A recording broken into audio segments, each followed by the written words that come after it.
오늘도 긴 하루였다.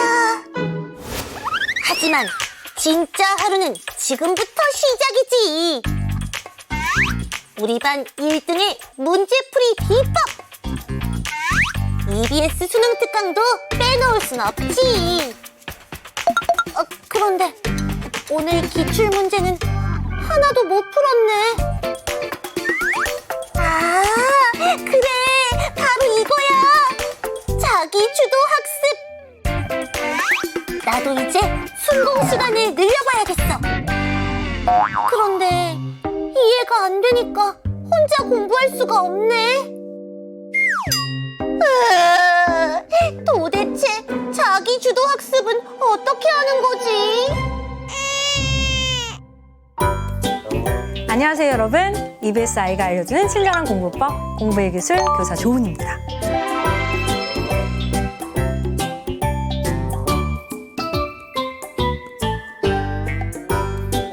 수많은 공부법 중에서도 우리 자기주도 학습을 빼놓을 수가 없죠. 그래서 중요하다는 얘기는 수없이 들었지만 왜 자기주도 학습이 중요한지, 또 어떻게 공부해야 될지 막막한 친구들이 많을 것 같은데요. 오늘 이 시간에는 그 자기주도 학습에 대해서 낱낱이 파헤쳐보도록 하겠습니다. 그래서 오늘 저와 함께 해주실 선생님 모셔보도록 할게요. 선생님 안녕하세요. 안녕하세요. 경험에서 얻은 똑똑한 공부법을 전해드리겠습니다. 교사 이상미입니다.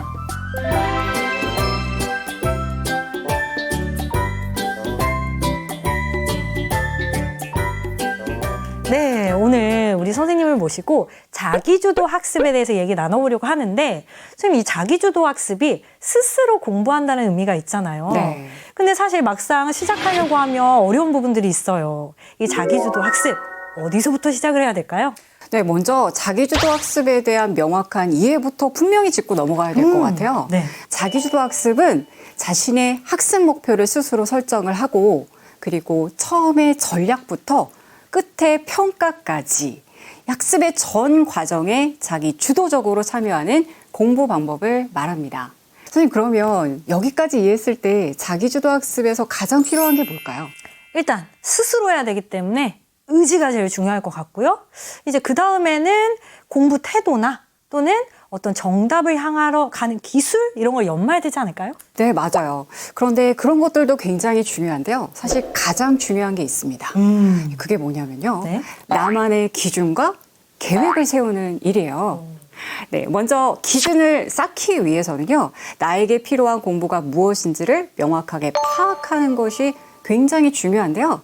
예를 들어서 내가 어떤 과목을 부족하다고 생각한다면, 그러면 그 안에서 기본 개념 성립이 필요한지, 아니면 오답에 대한 이유와 근거를 찾아야 될지, 이 부분에 대해서 발견해 보는 과정이 필요합니다. 이를 토대로 공부의 방법과 그리고 강의를 선택할 수도 있고요. 최종적으로는 자신의 공부 방향까지도 선택할 수 있습니다. 맞아요. 그래서 우리 EBSI 홈페이지에서도 다양한 강의가 있지만, 개념이 부족한 친구들은 개념 위주의 강의를 선택하면 되겠고, 개념은 알겠지만 문제풀이가 약한 친구들은 문제풀이 중심의 강의를 선택하면 좋겠네요. 네, 그 다음이 자기주도 학습의 두 번째 포인트가 될 것 같은데요. 네. 바로 시간보다는 분량을 중심으로 고려해서 계획을 세우라는 겁니다. 근데 선생님, 제가 학창 시절에 몇 시부터 몇 시까지 무슨 과목, 몇 시부터 몇 시까지 뭐, 이런 식으로 시간 위주로 계획을 많이 세웠었거든요. 네. 어떤 차이가 있을까요? 사실은 과목별로 내가 공부해야 되는 총량을 설정을 하는 거예요.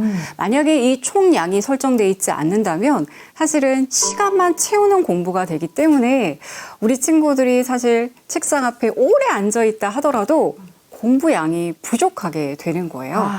네, 하지만 공부 총량을 설정을 해서 오늘의 공부량을 명확하게 한다면 사실 살짝 시간이 어긋난다 하더라도 오늘의 공부량을 완수하실 수 있습니다. 그렇게 하면 시간에 보다 유연하게 대처할 수 있게 되는 거죠.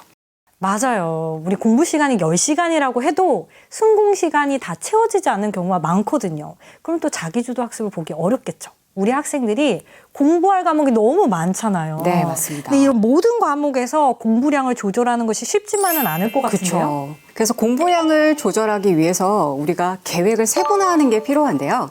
예를 들면 학기별 혹은 과목별, 월별, 주별, 일별로 조금 더 세분화해서 만드는 거예요. 그래서 과목별이나 월별, 주별에서는 좀 자신의 해야 되는 그 과목의 단원별로 계획을 먼저 크게 세우고요. 그리고 일별로는 보다 세분화시키는 거예요.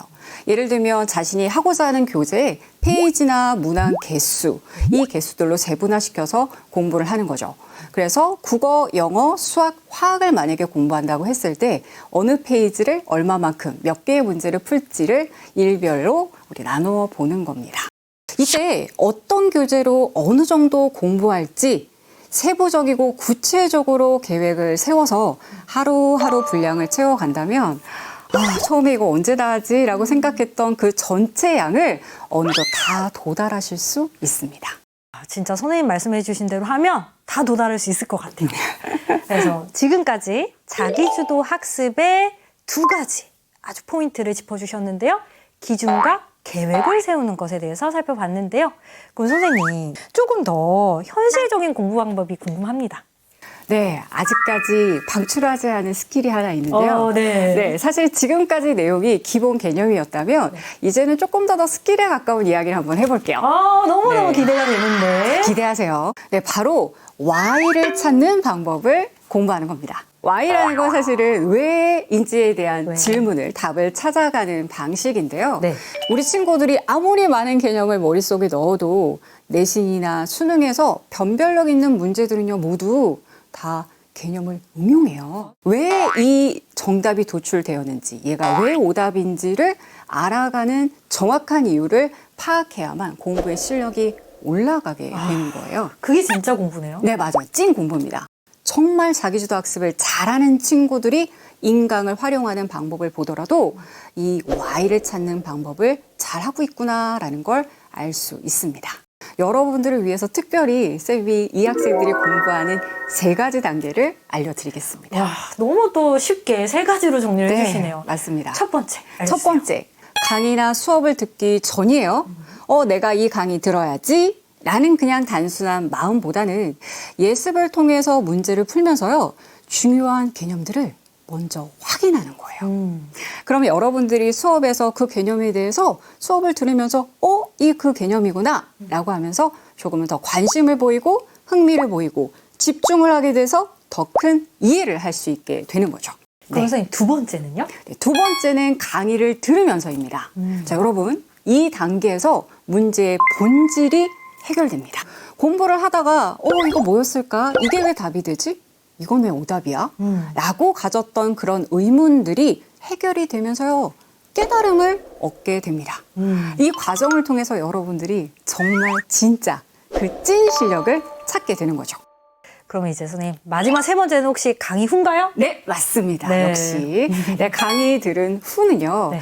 궁금한 점들이 그래도 남아있을 수 있어요. 그럴 때는 Q&A를 통해서 좀 해결을 하거나 아니면 여러분들이 공부했던 그 개념, 같은 개념을 다룬 다른 문제집 혹은 참고서들이 있을 거예요. 그러면 그곳에 있는 문제들을 쭉 해결하면서 자기주도 학습을 점점 완성해 가실 수 있습니다. 네, 오늘 정말 좋은 말씀 해주셨는데요. 자기주도 학습과 관련해서 오늘 포인트 제가 다시 한 번 더 정리해 드릴게요.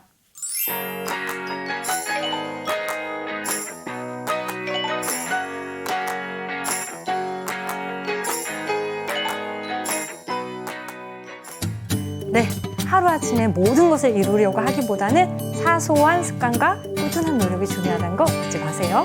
선생님, 그럼 우리 마지막으로 파이팅하고 마무리하도록 할까요? 네. 정말 계신 수험생 여러분 모두 파이팅!